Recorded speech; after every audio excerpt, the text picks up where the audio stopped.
All right, good afternoon, everyone. Thank you for coming. It's my great pleasure to introduce today's speaker, Dr. Steve Normal. Steve is currently the William Neal Reynolds Distinguished Professor of Plant Pathology at North Carolina State University. He's also the Director of North Carolina Agricultural Research Service and Associate Dean for Research of CALS at NCSU. Steve got PhD training in nanovirology under Dr. Jack Morris from UC Berkeley. And he then moved directly to get his own lab in Kansas State University and then moved to NC State. Steve has been working on virus pathogenesis, movement, and viral particle assembly. So he has published about 100 papers, and he currently is the editor of Virology. He's also on editorial board of another 4 journals. And since about 2000, he started working on, based on his work on viral particle assembly, he started working on nanotechnology. And he's one of the pioneers using plant virus particles as a carrier for a lot of different things, chemicals, pharmaceutical, therapeutical chemicals, and also insecticides. So this work has landed him several 2 patents, several grants from NSF, USD, and Gates Foundation. He also as a side project, he started a company, and he's the co-founder of called Nanovector. So with this, Steve, it's yours. Thank you, Xiaofeng. It's a pleasure to be here today. I talked to a number of the students, and I very much enjoyed that. I like the little mechanism you guys have set up here for this class and for the students to take credit for it. This is going to be a very applied talk today. As he indicated, I'm basically a molecular plant virologist, but I'll be focusing a little bit to just give you a little bit of background on the plant virus nanotechnology part, but then I'm going to be talking about really mostly collaborations I have with nematologists in our department, as well as people in our textiles college, as well as people in the chemical engineering college. And it's really work that's not mine. I've been a collaborator on it, and it's a little bit out of my area of expertise, but we're sort of opening up a field of new ways to coat seeds and seed pieces using various types of cellulosic and non-cellulosic matrices. So that'll be really what the talk is about today. But I will give a little bit of virology in the beginning because I feel compelled to do that given my background. So it's sort of divided into a couple of sections. I'm going to talk about my favorite little virus I've been working on for 30 years. And as he said, it's true. I worked on the molecular biology of this virus, and for the last decade or so, I've been working a lot more on the structure. And then with the structure, we kind of figured out we could use this as a nanoparticle. So I'll talk about that using delivering nematicides, although we have a large body of work of using this nanoparticle in cancer therapeutics as well. Then I'll be talking about the Bill and Melinda Gates stuff. This is a collaboration with Julie Willoughby in creating easy, what we call wrap and plant technologies, so we can create the cellulose as a platform for carrying all kinds of different types of pesticides or nutrients and other types of chemicals, so we can deliver these kind of first world type of chemistry in a third world small stakeholder farmer setting. So the virus. Let's talk about red clover necrotic mosaic virus. I've been working on this virus for 30 years now, embarrassingly enough. What makes this virus really unique among viruses is that most plant viruses, many of them are little spheres, and they're naked spheres. They don't have lipid membranes. That's pretty typical, but what's atypical is most plant viruses are transmitted by a vector, an insect, a nematode, a fungus, or they are mechanically transmitted by leaves rubbing against each other. This is a an example of a virus in a small group of plant viruses that's actually transmitted through the soil without a biological vector. So it had to evolve to be stable and mobile in the dirt, in the soil, naked by itself. So through evolution, it solved two big problems in chemistry dispersion in the ground, is that it doesn't stick to soil particles, and it's mobile and it's stable. So that's what evolution did, and they handed it. We finally recognized that was the case after 15 years, that these are really good attributes as a nanoparticle for mobilizing things in the soil. So it's a pretty typical small icosahedral plant virus, extremely stable. Over the years, like almost all viruses, not only plant viruses, these viruses are stabilized by divalent cations. If you add them or they're in an environment with a high concentration of divalent cations, these things are closed and stable. If you remove the divalent cations, make calcium unavailable, like inside the cytoplasm of a cell, they open up. And so that's really the key feature here. And I'll talk a little bit more about it in a minute. I'm not going to go into a lot of detail here. It's a very simple plant virus, 2 RNAs. The entire genome is 5,768 nucleotides. RNA1 has replicase gene on it, coprotein. RNA2 has a movement protein. And a couple of these things are also suppressors to gene silencing. Has an unusual packaging scheme in that it makes 2 particles. They call it bipartite. Oh, I'm not supposed to walk. I forgot. I'm supposed to stay over here because it's being recorded. The left particle has a large RNA and a small RNA. It's the biologically active particle because it contains the entire genome. The small thanks. I told you I was a wanderer.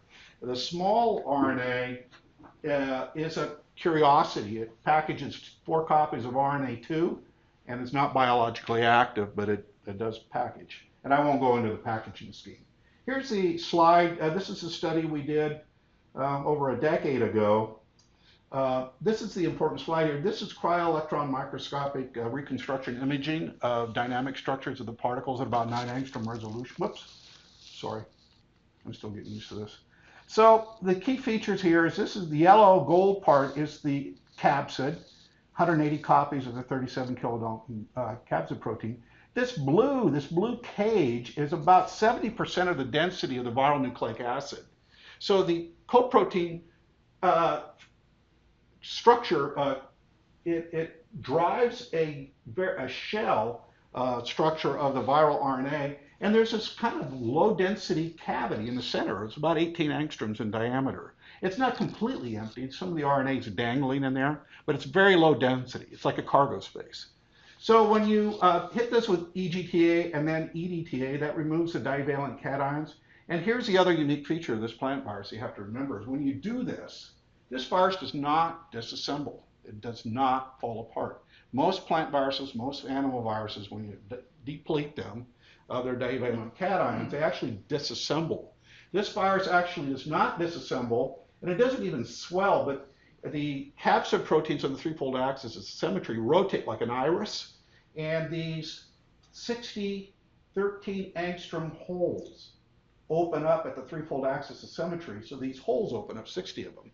When it's in this open state, we can load it.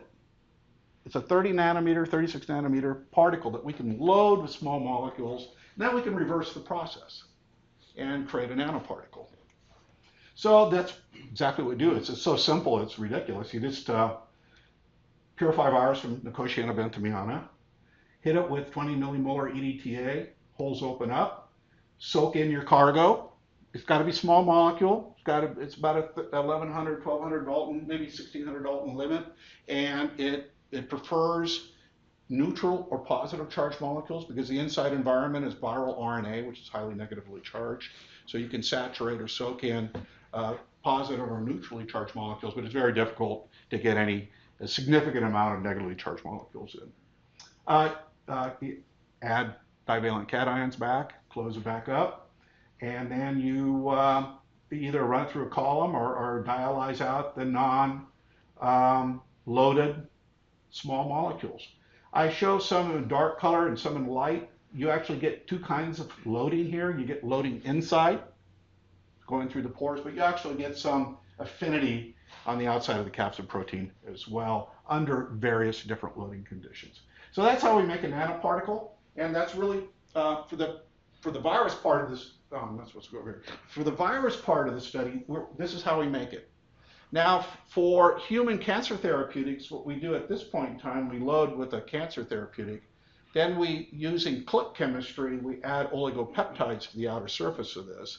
These peptides are cell surface targeting signals that we target to cancer cells in which they're overexposing certain types of cell surface receptors. So we can then put this in the bloodstream, circulate it, and it targets for cancer cells. We can even add nuclear localization signals on here and get the thing to get inside the nucleus where the chemotherapeutics typically work and really get a targeted delivery. I'm not going to talk any more about that, but that's what this little company is working on.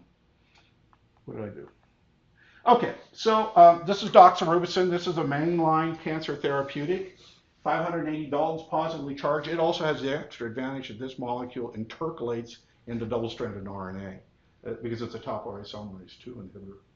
And this is just what I want to point out here is these are different loading conditions. And really, the point I want to make out of this slide is loading is very tunable.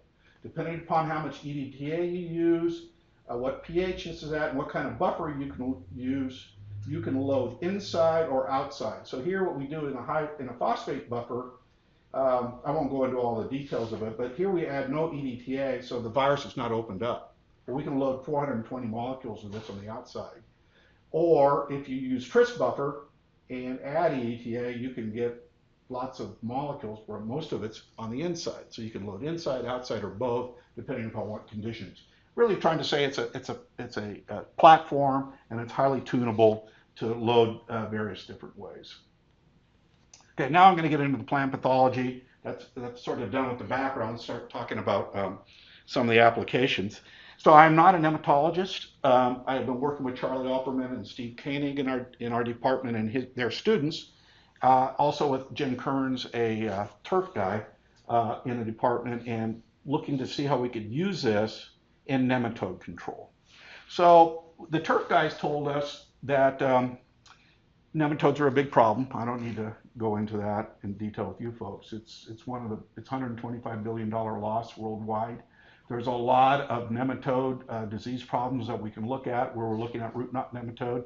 We're looking at golf course greens with the sting nematode as well. So they've also let me know that there's a very effective small molecule against nematodes. It's called abamectin. It's used in flea collars. It's used for human nematode work and things like that. But this molecule has, while it's neutrally charged, it's basically insoluble. And when you put it in the soil, it doesn't mobilize, and the first thing it does is stick to dirt. It sticks to any organic, high humic matter material. So it's non-mobile, so it doesn't really work in ag applications, although the companies would really like it to work because it's non-toxic, low toxicity, I should say. It's not a neurotoxin, it's from biologically derived. They do use it in seed coatings, and it is effective at the seed coating stage, but when these seedlings grow out, they're susceptible to nematodes. So we thought we could use the virus to provide this small molecule with the properties it needs to be effective, mobile in the soil, and not sticking to soil particles, so it's bioavailable. So we loaded it, and it does load. Since it's not really water soluble, we have to load in solvents. And we found that certainly acetone is by far and away the best loading solvent, and that doesn't disrupt the virus either. So we can get 630 molecules or so loaded when we load with acetone. Then we started finding out, does the virus impart its properties onto the abamectin, and can we make abamectin now bioavailable in soil conditions so it works as a soil nematicide? So we set up some assays. So this is what, when we load the virus, red clover necrotic mosaic, we then call it a PVN, a plant virus nanoparticle, and our designation, the superscript is whatever chemical you put in to load it with. So this is our PVN abamectin. then we just allocate these things out in microtiter plates, and then we use C. elegans, which we can culture in vitro very easily, exquisitely sensitive to abamectin. And while they don't die immediately, abamectin is a paralytic. They stop moving immediately. So you can just screen the presence of bioavailable abamectin in these microtiter plates by loading nematodes in them, and then looking under a dissecting scope to see if they're squirming or they're stiff. And so it's a very quick assay to look at whether abamectin is bioavailable or not. And we can see here that, that the abamectin is certainly bioavailable in this particular buffer over a number of hours. This is technical grade, that's free abamectin. And it's not fantastically bioavailable when it's in the plant virus nanoparticle, but it becomes more bioavailable. That's because the nematode is taking it up, dissolving the virus, and releasing the abamectin inside the body. So we're getting a bit of a time release, but the abamectin is bioavailable, and it is functional when it's loaded in the nanoparticle. The next question is what happens to the abamectin and the virus when you put it in with soil? So we created these in vitro soil conditions. You take sandy loam, mix them together, then remove aliquots at various times, put in a microtiter plate, add C. elegans, and then score for motility under a dissecting microscope. And here's a very interesting case. This is where the nanoparticle now is, the abamectin is much more bioavailable than free abamectin, because what's happening here is the abamectin is binding to the soil, to the loam, particularly the organic parts of the loam, and really taking it out of the system, making it completely sequestering it. But the nanoparticle keeps it aqueous phase. The nematode can pick it up, and then when the virus does eventually fall apart, it's bioavailable. So really, this is sort of a kind of an easy, simple take-home experiment indicating that the virus really is providing a lot more, the virus nanoparticle is providing a lot more bioreactivity.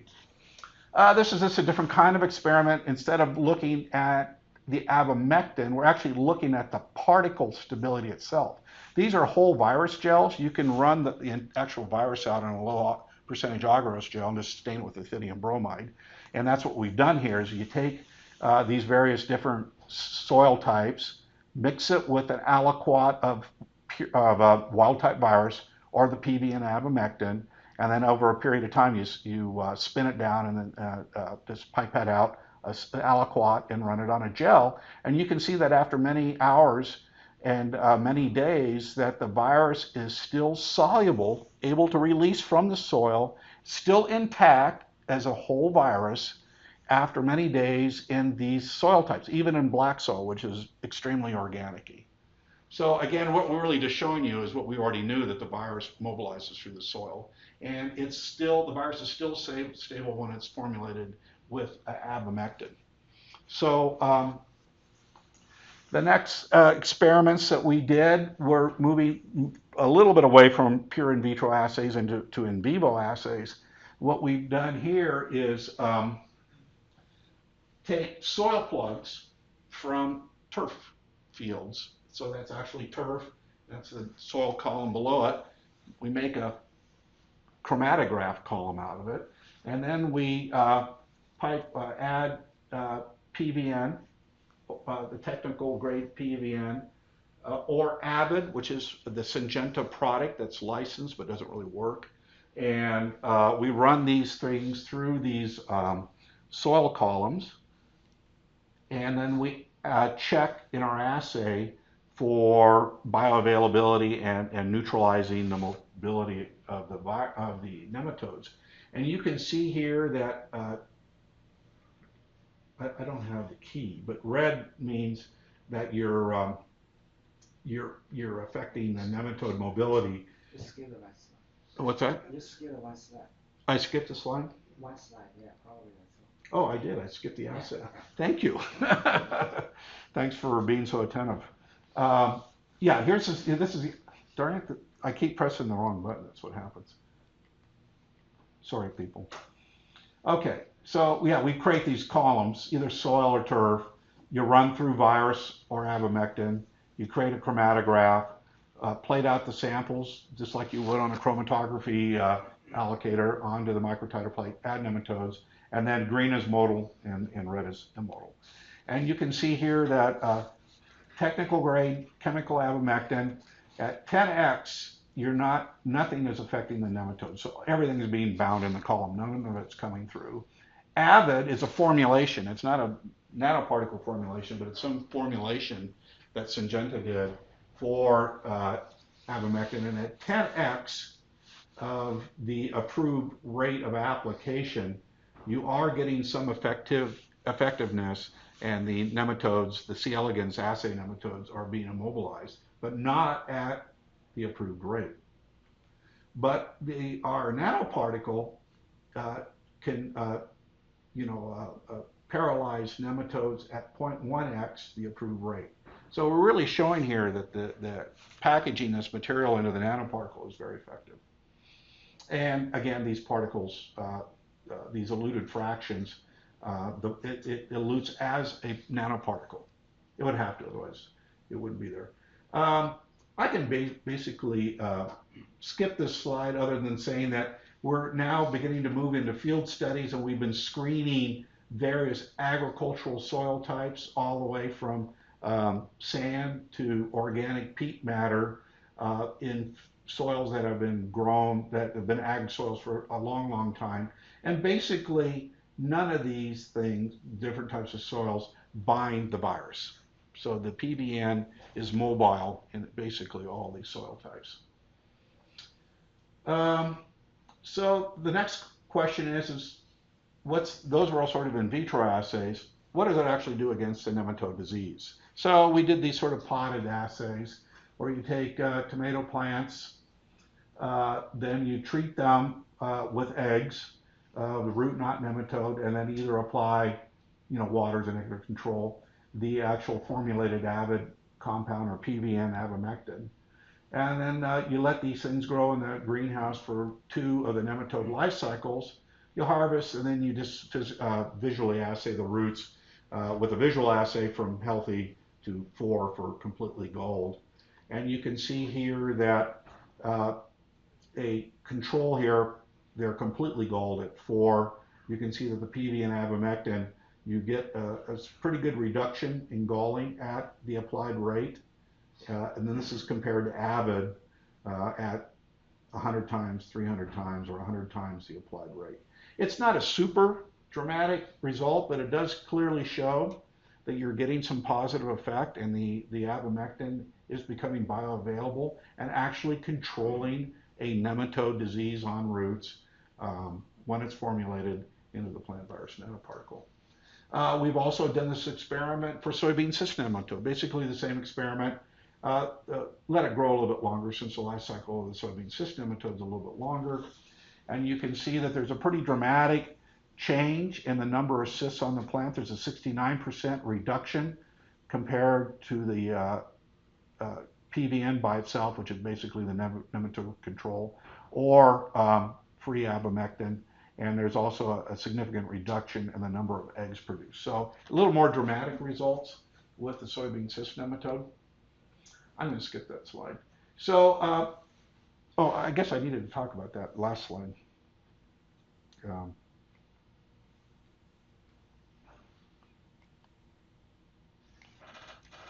Let me go back a slide. This is a study by Jim Kearns, our turf guy. Basically, it's a soil profile study looking at the number of where these soybean cyst nematodes are in turf, I think these are greens, golf course greens, at various depths. Basically, what he's showing us here is that these nematodes are in about 10 to 30 centimeters deep into the soil. If you were to pour avid onto the soil, it'd get in about a centimeter. It'd stick to the soil. So we need a compound or a formulation that allows that abamectin to get into 10 to 30 centimeters of deep soil. And we are starting to do these studies now, and these actually haven't been completed yet, where we're taking these soil plugs at various 2, 4, 8, 10 centimeters and seeing how many days it takes to elute these things out of these columns. and showing that it does take a longer time than I expected for the mobilization. Maybe these things weren't as wet as I'd like them to be, but they are eventually, the abamectin, or I'm sorry, the PVNs are eventually mobilizing all the way through this, at least through 10 centimeters of soil. So the summary is when abamectin is formulated as a plant virus nanoparticle, aqueous solubility is increased, binding to soil is reduced, bioactivity in soil retained. It provides a detectable crop protection against different plant parasitic nematodes, and mobility is achieved in turf plugs, and ongoing experiments are occurring. So I'm going to end there on that. That's the end of the virology. We are looking at this a lot more. We have some interest from some chemical companies to pursue this. Now, let me just stop here by saying that this is we're demonstrating this scientifically, and this is valid data, and we're repeating it and getting all the statistics on it. But is it practical? And I will have to say at this point in time, it is not. And the reason why, the limiting factor here is making virus particles. At this point in time, we're limited to growing wild-type virus in a plant. And while this has a really ridiculously high titer, we're producing at most grams of this virus. For ag applications, obviously we'll need tens of kilograms, hundreds of kilograms. So there's a big space here between what we can manufacture and what would be of interest to a company at a field or national scale. And so we're struggling with that. We have some ideas about making these things in plant cell bioreactors, making non-infectious particles. So we're working all that, but we're really kind of limited by money to try all these different ideas. One of the reasons why we are looking at turf, and a lot of the work we're doing more in-depth study in turf. Turf is a very high value crop, and we pencil whipped with some of the company folks what their tolerance is for a nematicide cost. We're a lot closer, the gap is a lot closer to making these PVNs for turf applications, nematode applications. So corn and soybean, we're talking about, spraying the entire Midwest with virus particles. We're nowhere near that level of production yet. Okay, I'm changing subjects now, sort of. This is still seed treatments, but this is really our Bill and Melinda Gates project. We moved on to a phase 2, where we came up with a concept of a wrap and plant technology to get some of this chemistry available to sub-Saharan Africa using ancient paper-making technology. It sounds a little crazy, but this is what we're doing. And so we demonstrated this in the Gates phase 1. We now have a Gates phase 2 to go ahead and do these field trials in Central and Eastern Africa. And we're now getting ready to do a phase 3, which is actually deploying this with a startup company in Africa. So I'll go through that really quickly. So the idea is to develop a sustainable and affordable technology for crop protection for better food security for small stakeholder farmers in sub-Saharan Africa. The African problem, we're focusing on yams right now. Bill and Melinda Gates Foundation, just to let you know, told us this was the problem, and we attacked it. We didn't come up with the problem ourselves. But yams is one of those big tuber crops, sort of like a big sweet potato. It provides about 1/3 of the calories in various regions of the world and in this part of the world.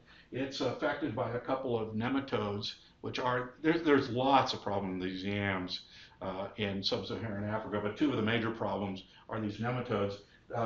This nematode here actually, it continues after the yams are harvested. They're stored and then slowly taken out to be eaten. These nematodes are active in the storage state. So not only do you take them out of the ground and they're infected, then you get storage loss as well. So it really is a big problem. Just to let you know where Benin is, it's here in Eastern Africa. And Nigeria is also a big, and Ghana and Togo, and Burkina Faso are big yam-going regions that have these nematode problems. This is sort of what the nematode diseases look like. This is the Meloidigine root knot nematode species, the kind of losses and what you get. And it's clearly, when you get these kind of things, then all the secondary pathogens come in and you got a real mess. This is the yam nematode. Likewise, it's a major problem. This is the one that continues to work and feed after it's stored. So what do we do? So the idea here is to create a wrap and plant technology. And again, this is a platform technology in which we want to add abamectin once again and make it available to to the nematodes in these soils.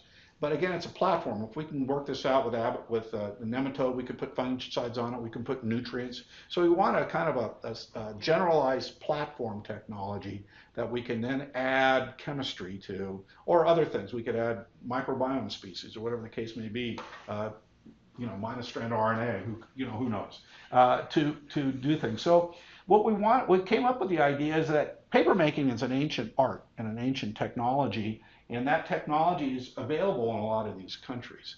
So what we did is we're using modern paper making technology to create the conditions to make the right kind of paper, using the right kind of feedstock, and then determine what the proper conditions are, and then set up a company or set up local paper making technology, provide them with the chemistry that they can just sort of mix in a simple formula into the paper making and make these available.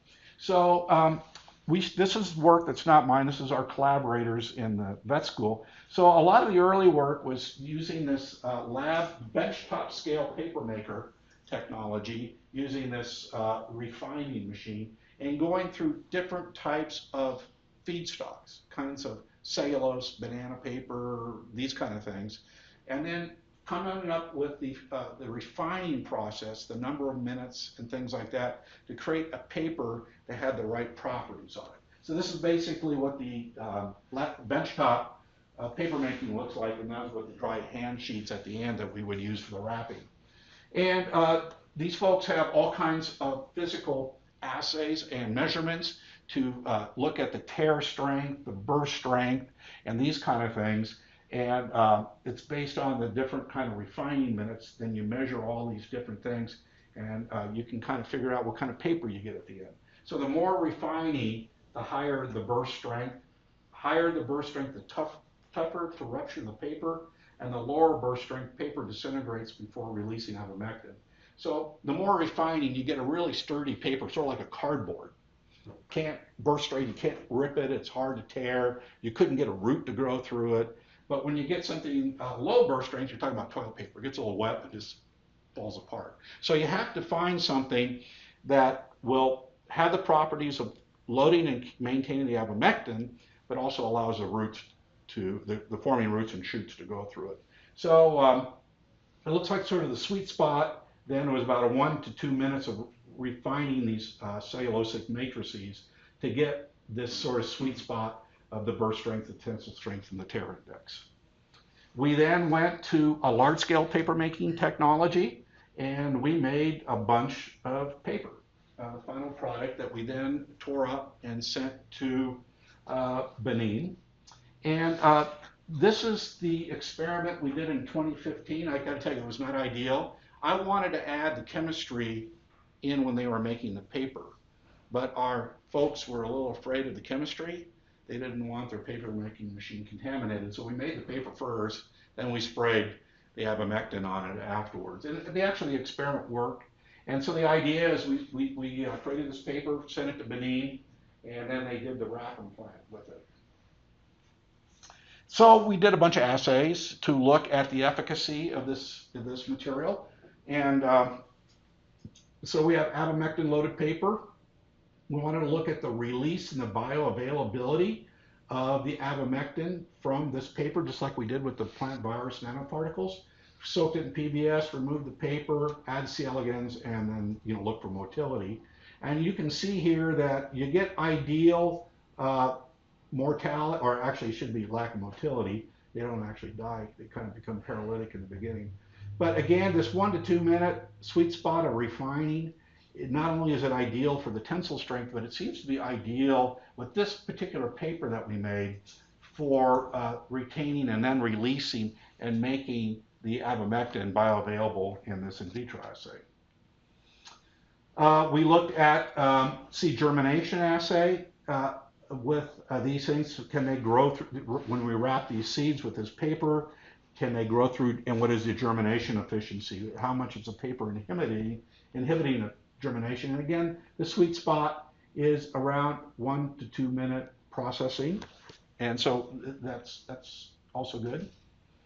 Then we actually did an abamectin treated fibers providing a range of protection against RKN damage. And this is really a key experiment, and I couldn't figure out the best way to organize this, but so I show it now. But this was actually a bioassay by wrapping these tomato plants, these seedlings up in these papers treated with abamectin, and found which one protected the best. And these are different sources of cellulose feedstock that are available in Africa: abaca, banana, gampi, and mixed wood.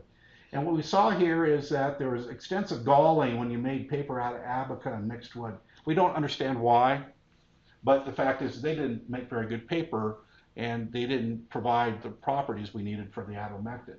However, banana is a very easy source of cellulosic feedstocks throughout most of Africa, and it's the paper that we decided on.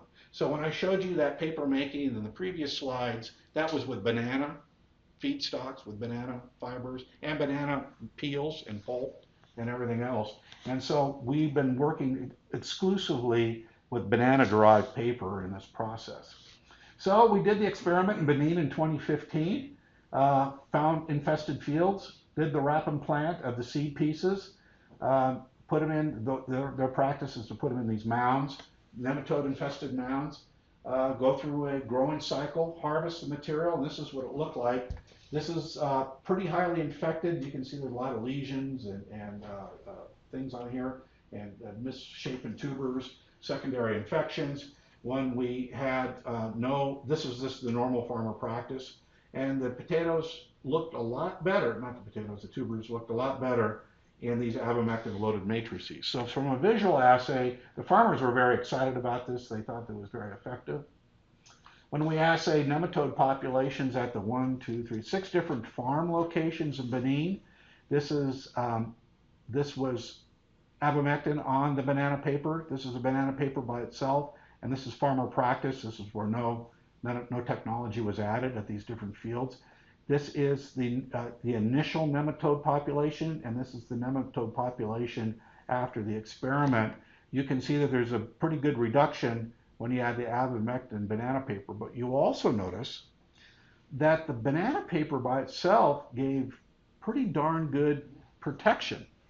I do not understand why. We're going to repeat that this year. It's on multiple sites. It's possible that the banana paper itself has some anti-nematode properties, whether it's a physical barrier or there's some chemistry in there that is resistant or that somehow affects nematode infection. We'll be looking at that, but that's looking at the observations here.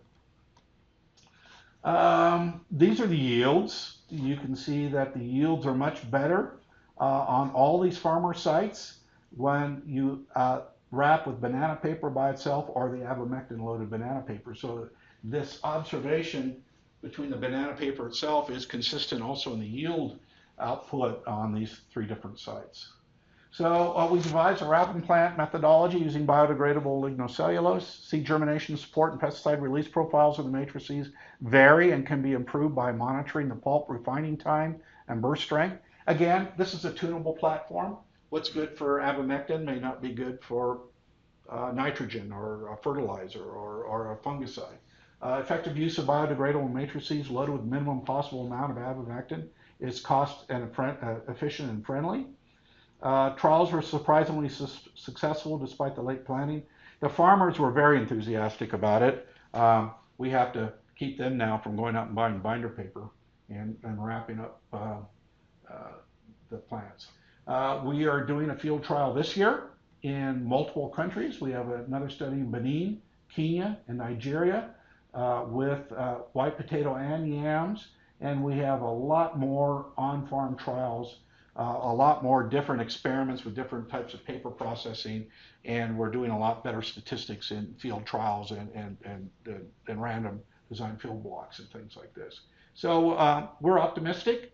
It's still very early. I'm not trying to sell this as a panacea yet, but it's something we're certainly working on. Okay, now back to what I would call big time science.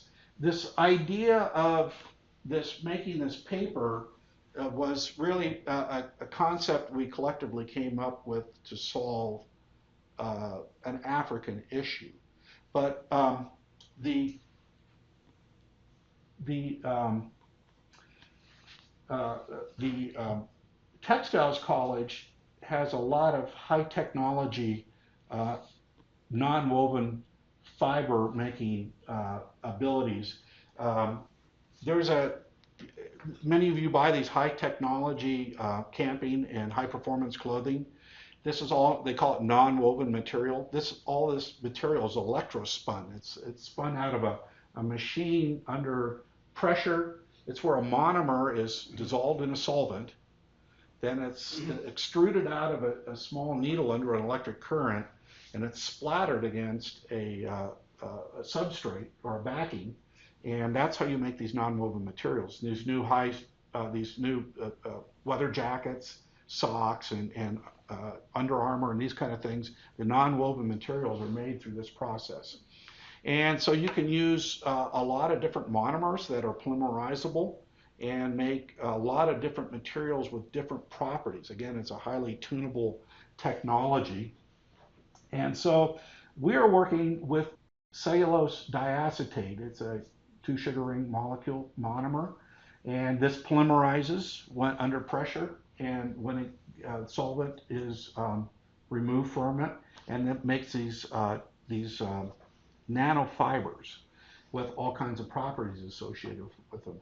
So we're now taking the seed coating technology and going to be looking at using electrospinning of dicellulose or cellulose diacetate on seeds and impregnating them with all kinds of different chemistry and molecules to get a much higher performance of seed coating technology.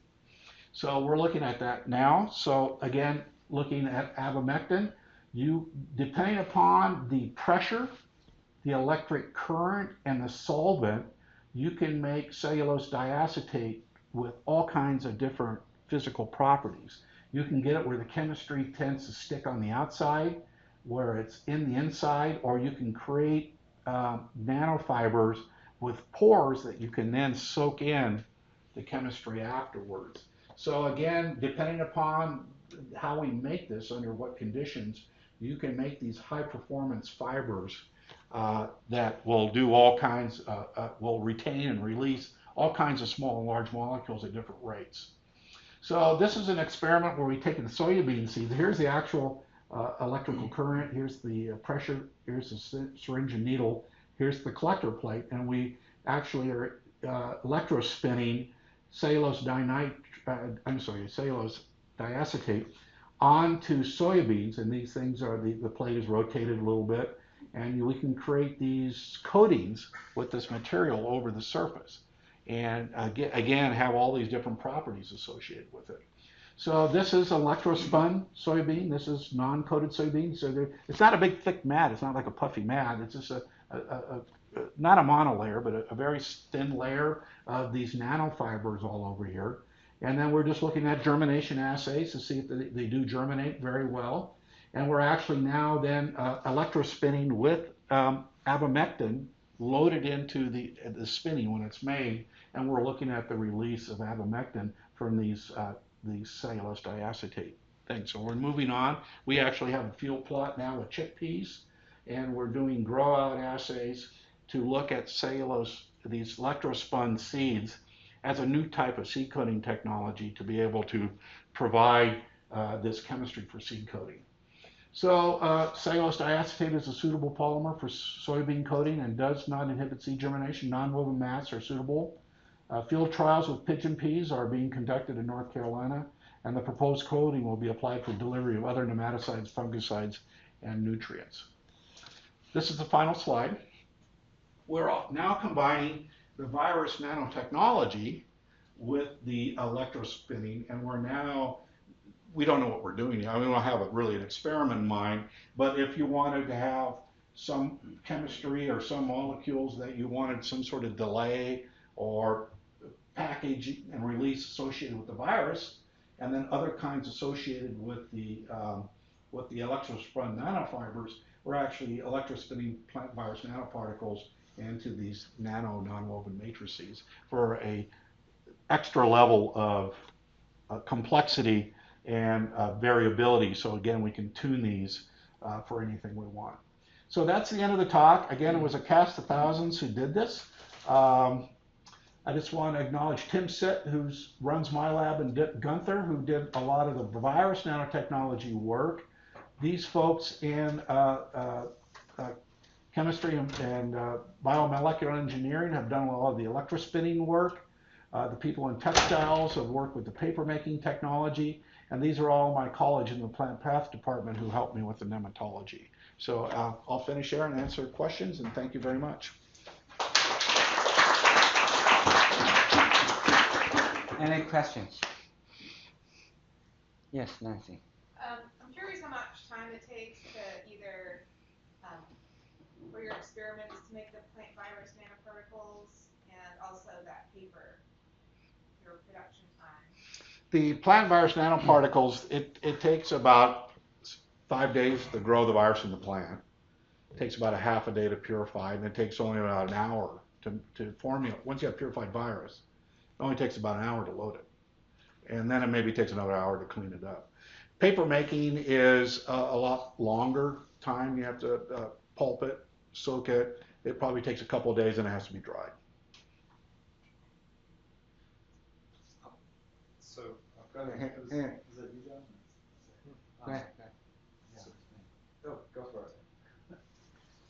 Why do you use Cinorhabditis, which is a non-plant parasitic nematode, in your studies that you want to apply to plant parasitic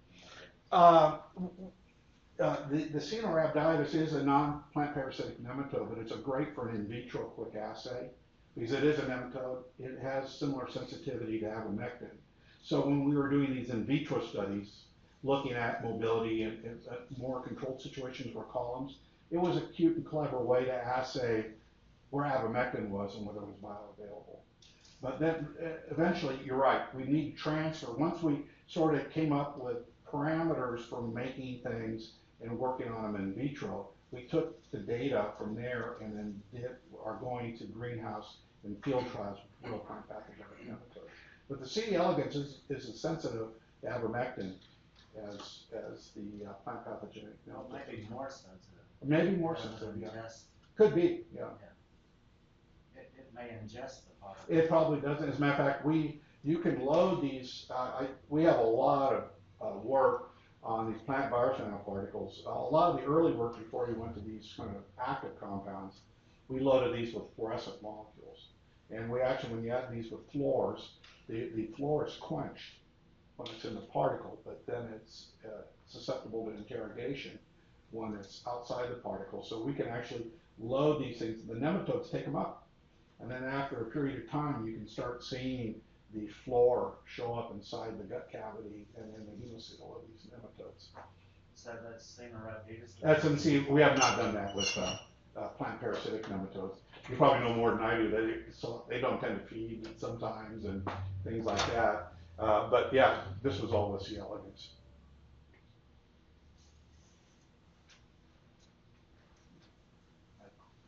I'll catch you after.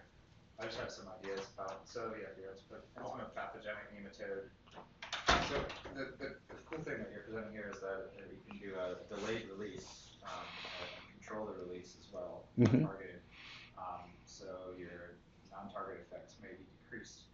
One technology we used to incorporate would be to have attractants for some pathogenic nematodes for like polyopterin or any other sort of boring pest to recruit and have a delayed release of a target for your parasite. Oh, that's a really great idea. I'll remember that and take that back to my nematology colleagues. Yeah, that would be beneficial.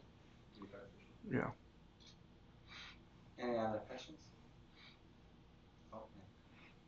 So are any of the original viral properties maintained after you do chemistry with it? Yeah, that was actually the point. Some of the early slides were comparing wild type virus with formulated PBNs, and they're nearly as stable when they're loaded. That is often a question. You would think when you add all those molecules, especially charged molecules, inside the cavity of the particle, it would change its stability. It does a little bit. They're not quite as stable as wild-type virus, but for the purposes of these studies, they're pretty darn stable. They'll survive in dirt for 20 days, and then you can electrophoresis them. You can then retract the virus out of the solarium mud and electrophoresis it. And about 90% of wild-type virus is still a particle. And the other thing I need to mention here is we are using wild-type virus. So in these laboratory assays, we're spreading around infectious virus. When we go to these field trials and do the work for the chemotherapeutics, we have to deactivate the virus. We use a chemical cross-linking that deactivates it. Our ultimate goal is to create a vector system where we can create non-infectious packaged particles that are non-infectious. This class of viruses will only make these particles if the RNA is present. Some plant viruses make empty shells, but this class of viruses needs the RNA to form that cage to form a stable particle. So we need about 5.8 kb of single-stranded RNA to be able to make that. We only need about 40 nucleotides that are of sequence specific because that's the origin of assembly. But we do need a large volume of negatively charged RNA, of which some of it will duplex, to be able to form those particles. So we're working hard on the molecular biology side to create a system where we express some of the capsid protein or a couple of proteins from a transgenic plant, and then we add launch vectors in there to try to assemble a non-infectious virus. Any other questions? Have you tried buckyballs? No. I know what they are, but we haven't tried anything like that. Might work? Yeah, I think they could. There's a lot of, as I'm sure your university does, the nanoparticle is a pretty hot field, so there's a lot of people working on it around campus. I'll go with you first. So might the viral particles be an effective vehicle for inducing RNAi? Yeah, we're asked that question all the time. We're working on that. We can't soak in RNAi. It doesn't seem to want to go in because it's repulsive with the other RNA that's in there. And we were looking at thoughts of making artificial RNA that have with ribozymes, RNAi between them. And I've actually been thinking about constructing a synthetic RNA, 5,000 nucleotides long, and through RNA synthesis technology, and trying that, but I haven't done it yet. But I am asked that all the time. That is a golden ring for a lot of people, is delivering RNAi. Have you tried any of this with the viruses that do make empty capsids? No, I have not. There are people who do. Yeah. Palpi Mosaic, George Lomonosov at John Ennis Center and stuff work with that. But the exquisite thing, that the deal that I sell a lot because it seems to work with the funding agencies, is that this virus evolved. Our real sweet spot is mobilizing things in the soil, because all we're doing is taking advantage of whatever it is how the amino acid sequence on that capsid protein allows that protein not to bind to soil, not to bind to organic molecules, and to be very mobile. You said it was narrow host range. What is the host range? I know it goes to clover. It goes to clover. It's a virus that only survives in temperate regions of the world. It doesn't replicate above 28 degrees. So we have to grow this in air-conditioned greenhouses. It goes to clover naturally. It's been found in fruit trees in northern Europe, and it's been found in a couple of isolated ecosystems in Australia in red clover. So biologically, it's not much of a risk. No, it's not. And that's another thing is that in the hot regions, even if it were to escape, it would only replicate. It wouldn't replicate in the summer. It's self-curing. One more question. immunogenicity effect on non-target nematode species? No, we haven't done that yet, but that's something we're going to look at. I know Charlie is setting up those experiments. Okay. I have a question. So you said you can use click chemistry to put other peptides to the particles for delivery. So how that work? And what have you tried? There's a surface exposed cysteine, and there's this, Okay. yeah, and that's the target for the click chemistry. It's on the outer. I don't know if I should go back. The virus is sort of unusual that the capsid protein has two domains: a shell domain that actually forms the surface of the particle, and then a P domain that sticks out. And so under electron microscope, it looks like there's little pegs sticking out. That surface exposed cysteine is on one of those pegs just by luck. And so that is a place that we can add the click chemistry that allows the virus still to open and close and doesn't disrupt the surface or the sort of the properties of the virus, doesn't cross-link the shell domain. And it also is nice on the outer part, so the peptide can be directed outwards too. So what's the longest peptide have you ever tried to attach to that? I have a colleague, Stefan Franzen, in chemistry who does that work for me. I don't think we've ever tried, we didn't do a test. What we've been doing is we've been looking at cancers in which there are known cell surface receptors overexpressed in those cancer types. And the classic one is breast cancer, HER2, the HER2 receptor, Herceptin, goes after the HER2 receptor. And so we've been looking at the HER2 receptor and its receptor binding peptide. And we're also looking at a different one for pancreatic cancer. There's another peptide and receptor system that's been well characterized that we're just using. But they're like 13, 14 amino acids. We haven't done anything any longer than that. So that's good enough for the receptor. Yeah. Mm-hmm. Any other questions? Oh, yeah, okay. To me, the banana leaves is really interesting. Do you know why it makes more resistant? Or do you know the banana itself is a nematode resistant? Are you asking me why the banana seems to have some nemacidal properties? Absolutely, it was a surprising result.